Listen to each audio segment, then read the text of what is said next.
Gun fam, what's up? It's the Gun Brother. Thank you for tuning in. In today's video, we are going to talk about something that has been increasing, especially with the amount of new gun owners and concealed carry carriers and probably constitutional carry carriers and all of the above. But one thing that's on the rise right now involving guns is road rage.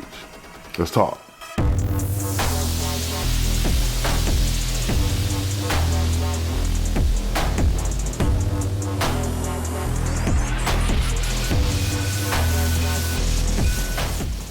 Lately, I've been seeing a lot of videos of road rage ending in gunfire, involving gunfire, or involving firearms. And I got a couple of examples. One is a couple of years old, but a couple of them are more recent.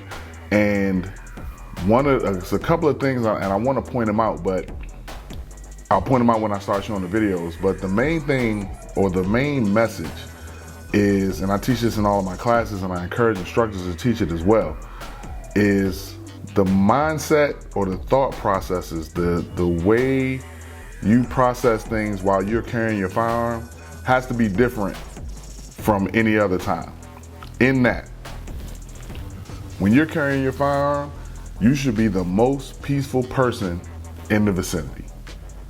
You shouldn't want any conflict. You shouldn't be seeking it out. You shouldn't be provoking it. You shouldn't be egging someone on. And I'm seeing that theme in a lot of these videos. In a couple of these videos, the person or the aggressor approaches the other party in the road rage incident with the firearm out. And that can't be your mentality. Drawing your gun and going after somebody should not be the mentality of someone that is a concealed carrier. You're supposed to be a law-abiding citizen. Your firearm is to protect you or someone else from the imminent danger of serious bodily harm or death. You should not be pursuing someone with your firearm out. And I teach that mentality in all my classes. You should be the most peaceful person. You should be avoiding conflict. And that is the key word, avoidance. The problem with avoidance is people usually consider it too late. A lot of these videos that we see, and I'll sometimes get in discussions with people online just commenting on the video, and the people will say, well, where was he supposed to go? There was no place for him to retreat.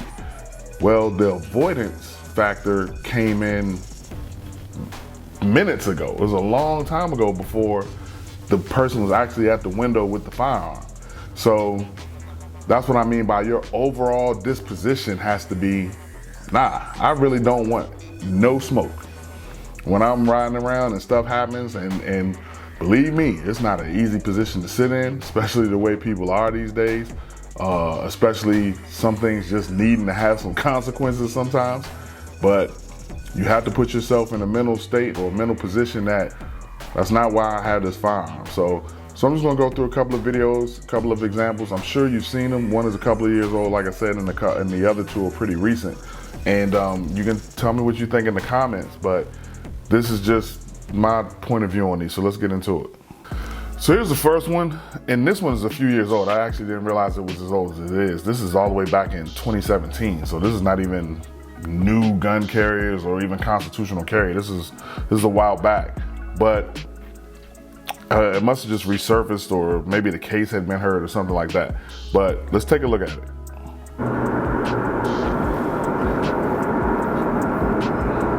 Red van goes around, and it sounds like he actually hit the black car. So now they get up to this light, black car goes and cuts him off.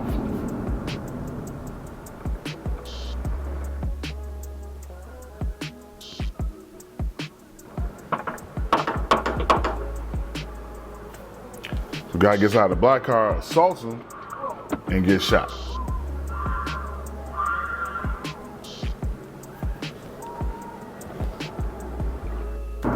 Now, I don't know what happened before the red man went around the black car. I would think something probably happened before that. Now, in the end of the ending result being the person that had the firearm was the red van. So was the person in the red van being that aggressive because he knew he was armed? Because No matter what happened, he knew he had his firearm, and that's not the right mind state. Whatever happened before that, for him to go around and cut him off to the point that they hit the vehicle, that's the point where it's avoidance. Whatever that black car did, keep going, bruh. Have a good day, it's your world. My car costs more than yours anyway. Whatever you have to tell yourself, let it go. Because again, it seems to me that the guy in the red minivan was proceeding the way he was proceeding because he knew he was armed. When I know I'm armed, I'm just gonna fall back. I don't want you to jump out the car on me. Now, most people see the video from the cutoff point and then the guys jump out the car and they're like, well, that's a righteous shoot. He got out, punched him in his face. Who knew what was next? There was no place for him to go. It was too late. Nah, avoidance started way before that. That whole incident could have been avoided. And don't get me wrong, I know some incidents play out in a manner that it can't be, but road rage is usually not one of them. All incidents take at least two people. And if one of them walks away, usually that ends it. Like I said, I know sometimes it doesn't. So let's get into the next one. So like I said, these next two are more recent. This one I believe was in Indianapolis. And this is pretty quick. We'll just take a look at it and then break it down real quick. Okay?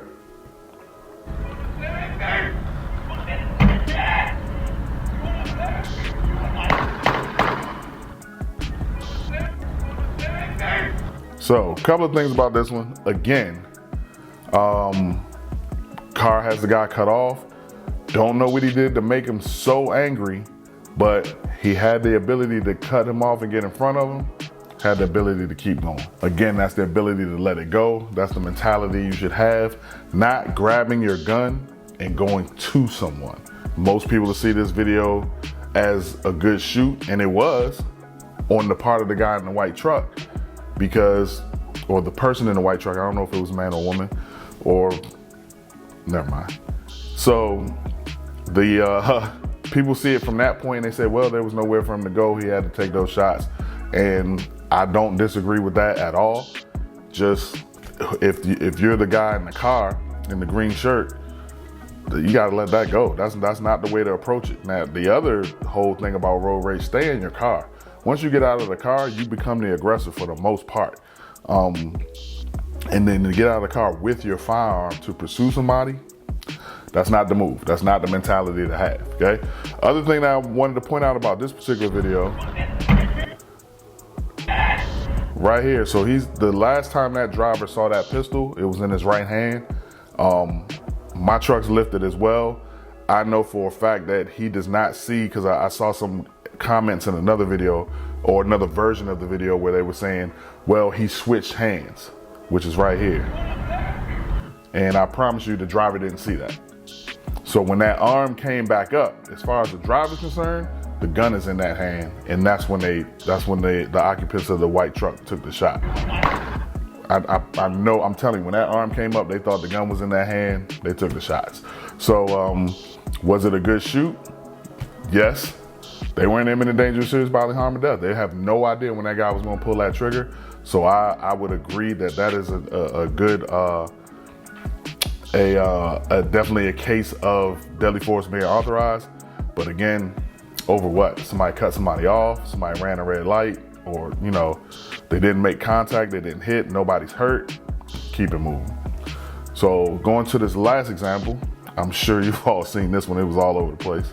This one was driving me crazy because I could not find a clean version of it where it wasn't a news report. I hate using news reports, and even this one is from a news channel, but it doesn't have any sound. I've heard some sounds of it. So the guy comes up. Apparently the story is they were basically jockeying and he hounded them and then cut them off at some point. So he gets out the car again with his firearm and he approaches this vehicle. And let's watch it play out. So right there, he's like, get out of the car or something like that. He's yelling at the guy. And, he tries to take the phone or slap the phone out of her hand, which she's the passenger. And there's a part, right? Another slap to the phone. Now, right here, You can see the driver's armed the whole time. So that's another thing about approaching people's cars. You don't know what that person's on. You don't know what that person has. You don't know what training that person has, the mentality that person has, the background noise that person's carrying. In other words, has been shot at before, has been robbed, carjacked, had road rage, you have no idea what their temperament is either. So he walked up on this car thinking his gun is the decider when there's a gun in this vehicle too. And even just simply based on the last video, this part right here, right there, can't believe he didn't get shot. For the gun to come up above that windowsill, nah, that'd have been a wrap for me. I mean, might have been a wrap a lot earlier. I don't even think I'd have let him get to the window, to be honest with you. And there are ways of communicating to do that as well. But yeah, this guy gets out and he approaches him with his gun, and I don't know how the guy didn't shoot him. So those are just, I let it play. Unfortunately, like I said, no sound, but he's still talking. He's grabbed at the camera a couple of times, and the whole time, driver has his firearm at the ready in his lap. So luckily that didn't end in people getting shot. Nobody got hurt. Guy got back in his car and then eventually does get arrested. But being a concealed carrier does not give you license to stalk people, to attack people, to start arguments, things like that. That should not be your mentality. Understand your mentality when you drive. And a lot of this can be done ahead of time, or has to be done ahead of time. You have to understand yourself. You have to understand your temperament, how you get when road rage or people cut you off for stuff, whatever happens in traffic. And you have to figure out ways to mitigate any aggressive behavior on your part. I'm speaking from experience, I promise you. This scar is from road rage and punching somebody's window out. Now, I was a lot younger, hadn't learned a lot of things about life, but we were taunted, cut off, brake checked, and ended up at a red light, and he had nowhere to go. So, and this is 30 years ago. So luckily they weren't armed, but that is I think about that all the time, that I could have gotten shot easily, okay? But I've learned that that's not worth it, and how to mitigate that behavior. Like it's just not worth it. You can cut me off all day today. I'll be mad. Don't get me wrong. I'll be mad. I'll throw some terrible words out, but I'm gonna hit the brakes and slow down and let you keep going. One way or the other, I can get taken away from everything I love, and that's just not worth it.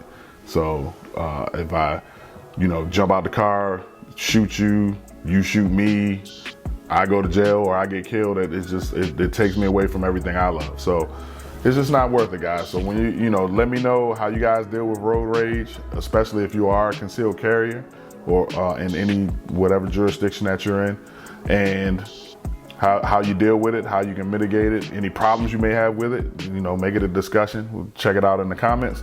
With that being said, Gun Brothers out. I'll see you guys next time.